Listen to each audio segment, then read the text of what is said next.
Episode: Lessons in Santeria Voodoo Lucumi Creyentes Priestess Practitioner Black Magic Oricha Olodumare. Bob drove our dilapidated airport delivery van with Katie and me to the home of a man named Linus, who was the senior manager for Sterling Services Bodyguards. Linus, it turned out, lived in the island's wealthy area. He lived in a nice house in a wealthy area estate of Rodney Bay Village. We parked a few blocks away from Linus's house, near a lot of foliage and giving us line of sight cover from other homes. It was ironic, with wealthy neighborhoods and their designs having fewer lights and fewer people, presumably to isolate their elite selves from the commoner peasant riffraff. And because they had a lot of green nature space, it all afforded us many areas out of view, which in our case, it gave us plenty of places to park and very unlikely ever be noticed, or so it seemed to us. By parking in a more invisible location near Linus's house, we planned to have our getaway cars nearby and to have our gear likewise close by should we need it. Of course, we also wanted to park far enough away from Senior Manager Linus's house so that we could scope things out before formally arriving. We did not want anyone to know that we were there until we knew ourselves what we were getting into.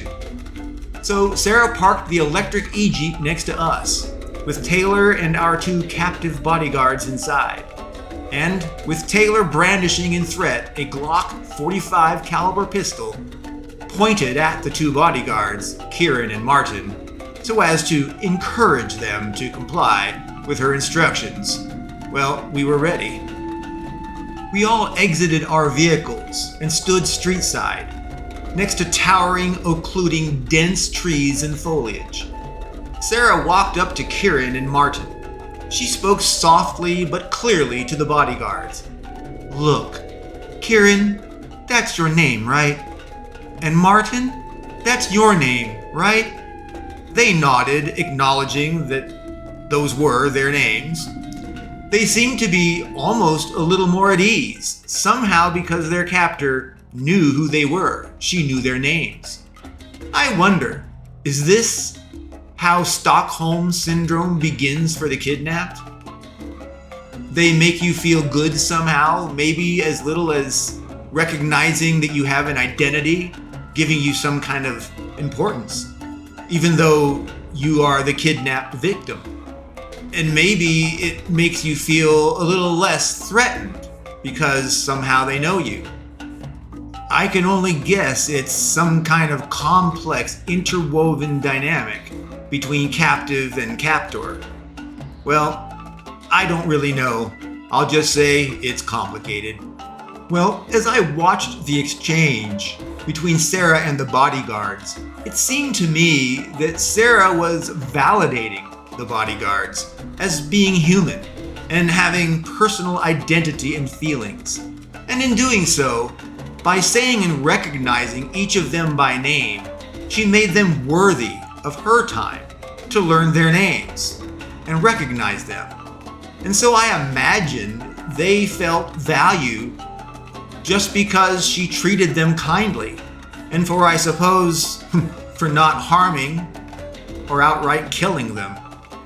Indeed, I suppose they had very good reason to appreciate Sarah's kind recognition and soft words to them.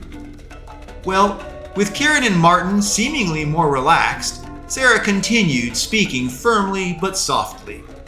"I know, and I do understand, that you may feel kidnapped, and that you may feel that your life has been threatened. You may feel that you were forced to divulge the home address of your manager and boss, Linus. You may feel that you were coerced to lend us the use of your fine electric Jeep. All because we held you seemingly captive at gunpoint. Sarah said, "It is understandable that you may feel like a victim in this situation. You both may feel like victims here." Sarah smiled and reminded the bodyguards, "And besides, you are only doing as directed per your own contract signed by KT for an initial retainer of $20,000 US. So, you see, you are merely doing your job, and for that, I thank you." Sarah smiled and said almost matter-of-factly, "Oh, and of course, if you betray us in any way, I will kill you." Sarah stated factually, "Betrayal is not an option. Nod to confirm that you understand."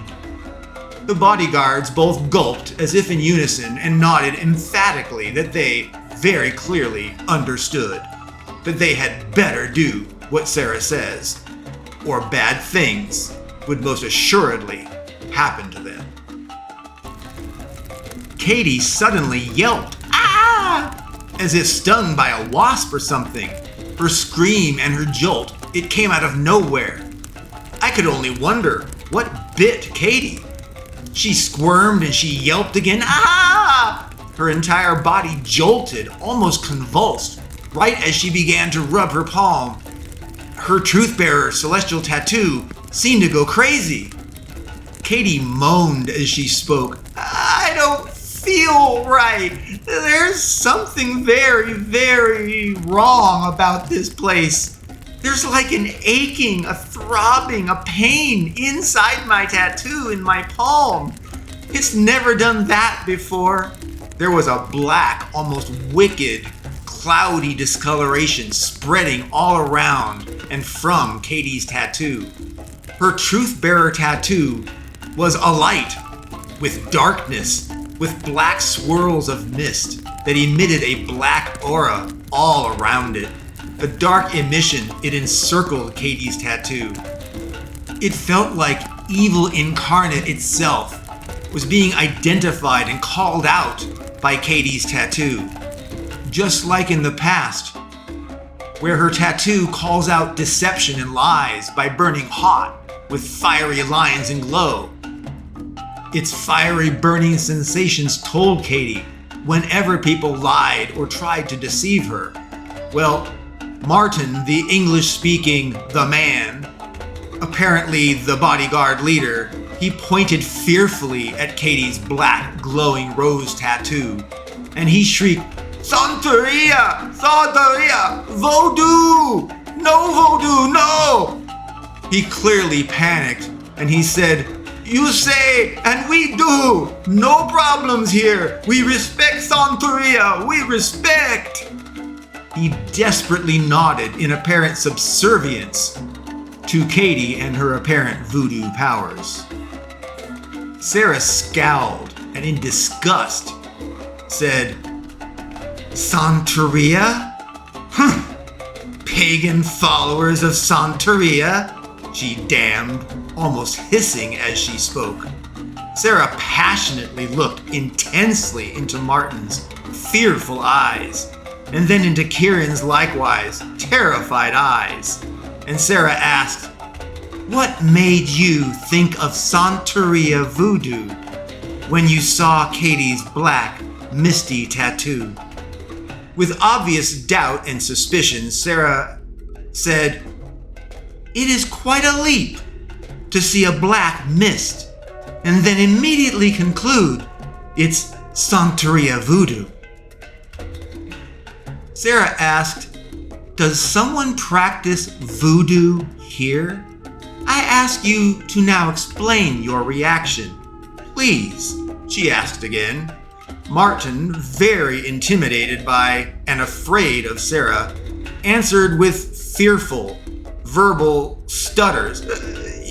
Yes, partner and investor in Sterling Services. is Voodoo Priestess Creyentes Priestess.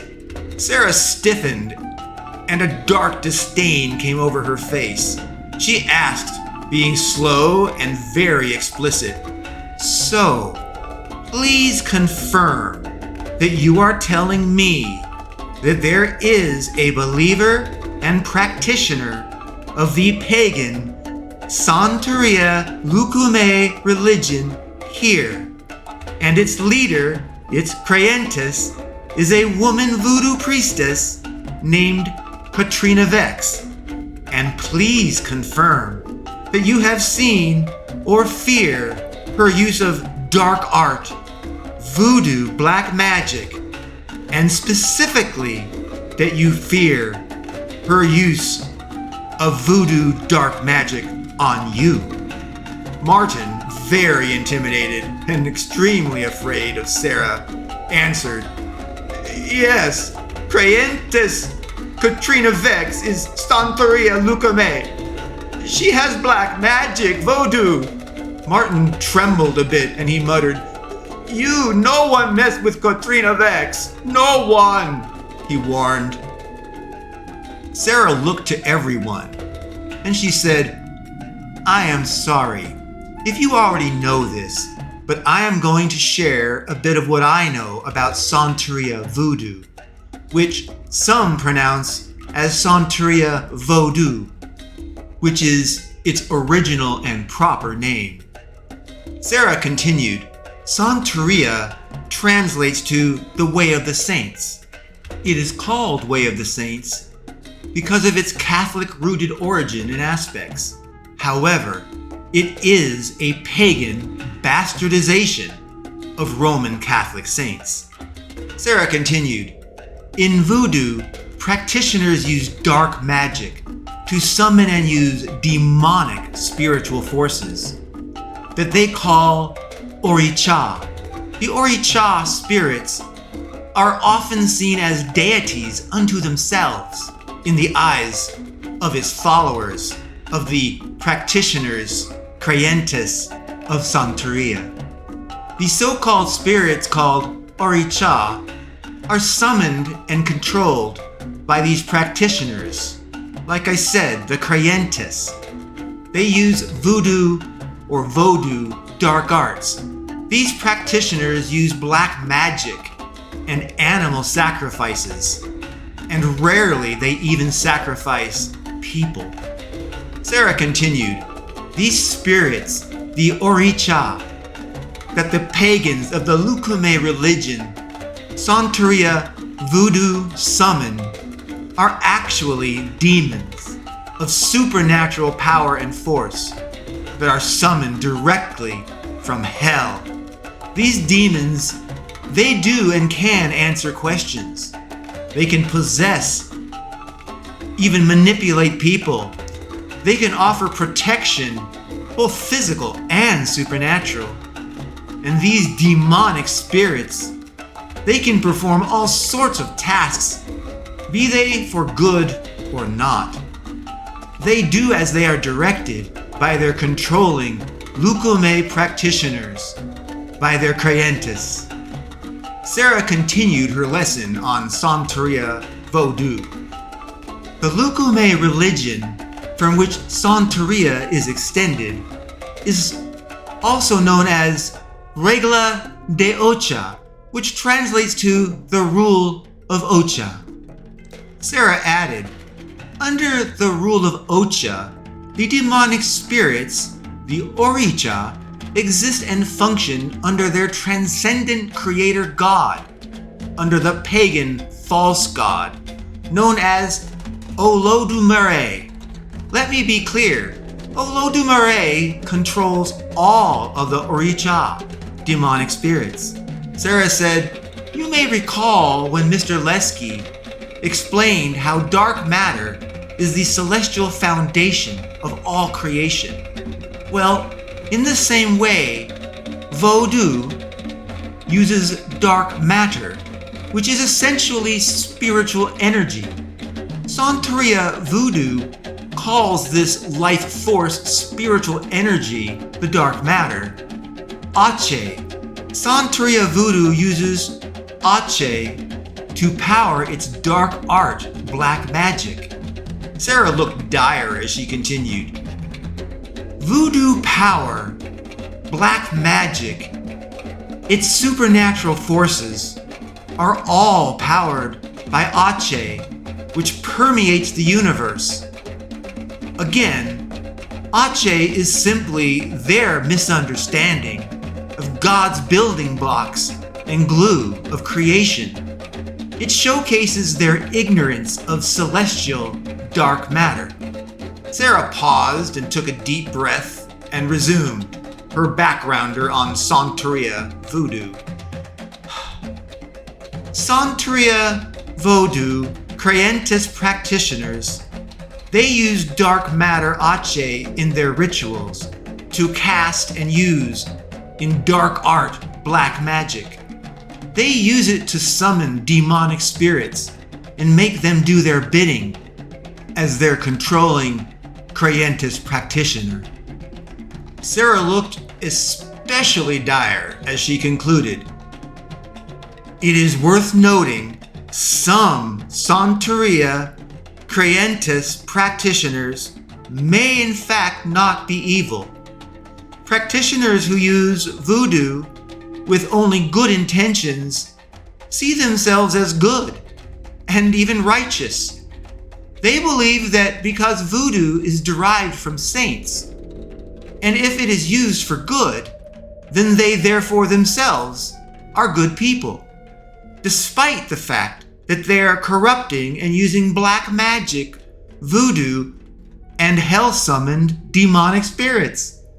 Sarah looked so dire as she further emphasized, make no mistake, they do not believe in God or in Jesus, and so they all of them, one and all, without exception, they will be damned. They will burn. They will burn for all eternity in hell. Katie looked scared and perhaps horrified, and biting down a bit on her lip nervously, she said, okay, enough of the history lesson, all right? It's very, very scary stuff. Can we just go inside, okay? I mean, I need to meet this Creyentes Voodoo Priestess practitioner lady anyway. I mean, whoever can make my tattoo go so crazy, I gotta meet him. I agreed with Katie and I answered her. Yeah, I think we should get going. I think we now definitely understand the situation. We may very well be entering a dangerous den of thieves. Indeed, we may be walking right into a potential viper pit of supernatural danger and threat. I lamented, well, I wish that we had brought the flaming dagger of choice and destiny. It would likely be useful against demons and spiritual forces. I sighed. Well, at least it's safe in the plane with Tiny. Sarah interrupted, though, and spoke. We will make do with what we brought with us. We have no time to go back. I grumbled. I was not proposing that we go back and get the dagger. I was just saying that I was unhappy that we don't have it with us. That's all. It's not important. It's spilled milk, okay? And at this point, it just doesn't matter. I drifted off. Sarah simply shifted topics to our getting ready and directed us. Synchronize your KT comms watches for time and authenticate them with cross-device binding now, please. Let's ensure that we have private, secure communication at all times. And set your KT watches to intercom party chat mode using your earpieces so we can hear everyone and what they're hearing all at the same time. Sarah continued, they know we're coming as a team, so there's no need for us to be secretive. Just wear your earpieces all the time. Who cares if they see them? Especially when you're inside. I want to hear what's going on. Well, it was time. I gestured to the team that we start going to the front gate of Sterling Services bodyguards, senior managers, home, the home of Linus. In the dark, we walked up to Linus's estate entry gate. Sarah and Bob fanned out, going to either side of the main house to investigate the perimeter and to be on guard and to be available to offer quick support should we need it. Bob went left with his Glock 45 pistol, and Sarah went to the right, also with a Glock 45. Katie, Taylor, and I, along with the bodyguards, Kieran and Martin, we all headed down the driveway right up to the house's front door. As we approached to knock, suddenly Linus's front door flung open by itself, and emerging from within was an intimidating woman, dressed like a crazy voodoo woman. She was wearing a long, flowing white skirt-like dress and a matching top, and she wore a necklace of what appeared to showcase animal bones. I had to presume this was Creyentes, practitioner of voodoo, Katrina Vex.